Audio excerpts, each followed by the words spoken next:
sikiliza ukweli. Ndugu mpendwa, kimbia utumwa wa shetani. Ndugu yangu, sikiliza ukweli. Utumwa wa shetani huo ambao tunausema ni utumwa gani? Ndani ya kitabu cha Kumbukumbu 15:12 hapo panaandikwa hivi: ndugu yako Mwebrania ama mama Mwebrania anapouzwa kwako kukutumikia miaka 6, mwaka wa 7 muache aondoke zake huru. Huo ulikuwa utumwa uliokuwa ukifanywa kwa wana wa Israeli hapo zamani, lakini kwa sasa sivyo hivyo hali ilivyo. Ndugu yangu, sikiliza ukweli. Shetani ameweka watu ndani ya utumwa katika njia 3. Njia ya kwanza, amewafanya kuwa watumwa wa dhambi. Imekuja kusemwa na Yesu Kristo ndani ya kitabu cha Yohane, sura zake ni sura 8 fungu lake la 31, eti akaongea na Wayahudi wale waliomwamini akawaambia eti nanyi mtajua ukweli na huo ukweli utaweka ninyi huru. Ndugu yangu, sikiliza ukweli. Wakati haujajua ukweli, ungali ndani ya dhambi, hapo ungali mtumwa wa dhambi na ungali mtumwa wa shetani. Ndugu yangu, sikiliza ukweli. Utumwa wa pili ni utumwa wa tumbo. Ndani ya kitabu cha Wakorinto wa kwanza sura zake ni sura 10 fungu lake la 31, eti Paulo akasema eti mnapokula, mnapokunywa, mnapovaa, mnapofanya jambo gani, fanyeni yote kwa utukufu wa Bwana.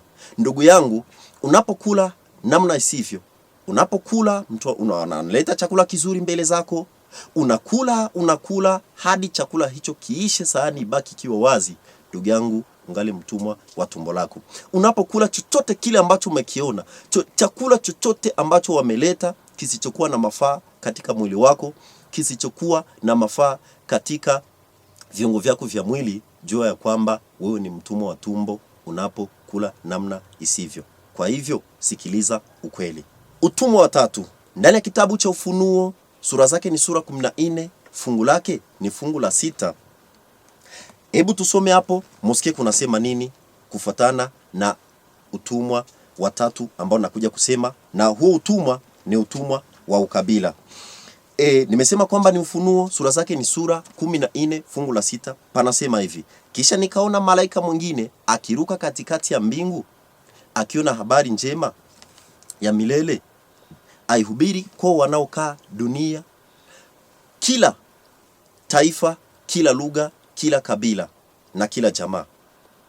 Akasema kwa sauti kubwa, ogopeni Mungu, kwa maana saa yake ya hukumu inakuja. Ndugu yangu, nikwambia kwamba Yesu alipochukua ujumbe wake ama habari njema akaitolea malaika ili malaika aje aihubiri hapa duniani. Malaika hakubagua inchi, malaika hakubagua kabila, malaika hakubagua lugha, malaika hakubagua ngazi ya mtu fulani. Ndio maana nikwambia kwamba unapotaka kupokea habari njema, unasema kwamba nitaipokea wakati itakuja ikihubiriwa na mtu wa kabila langu.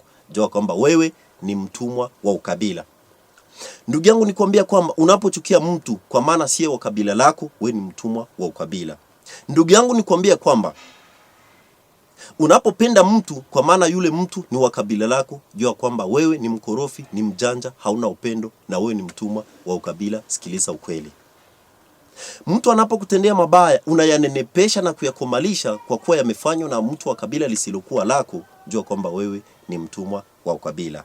Kitabu cha Wakolosai sura zake ni sura 3 fungu la 8 na hadi 12, Yesu akasema kwamba watu wanapoacha dhambi, wanapopokea ukweli, Yesu hajali kabila lao, bali Yesu anatumikia ndani yao wote, na watu wanapotembea ndani ya dhambi, hata wawe wa kabila nzuri, Yesu hawajali. Sikiliza ukweli. Mungu akubariki.